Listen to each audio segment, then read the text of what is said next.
ما تنساش ان انت لسه نقدر نعمل انيميشن، صح؟ يعني انا هاجي هنا كده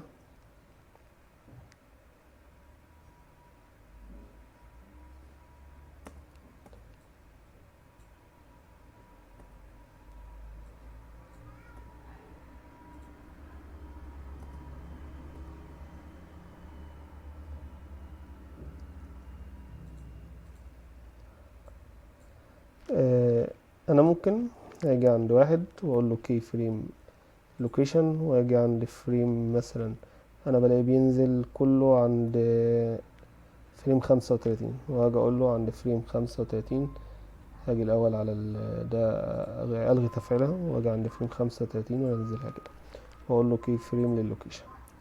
تمام. بعد كده هتلاقي الكوليجن اشتغل بالشكل ده. فطبعا انت ممكن تبقى مداري دي ورا مش باينه. وبعد كده تيجي عند فريم 60 مثلا تقول له لوكيشن، وتيجي عند فريم 100 تقول له تعالى نسحبك بعيد شويه كي فريم لوكيشن. تمام. وتشغل الكروس وتقول له بلاي.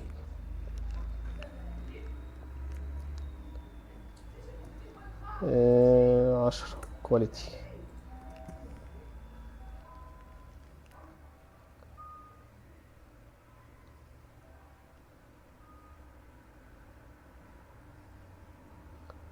جميل، مفيش مشكله. اللي انا عايز اعمله هي الجزئيه الخاصه بان انت تجيب اوبجكت متغطي بقماشه وتشيل من عليه القماشه. تمام. ده اللي انا اقصد اعمله.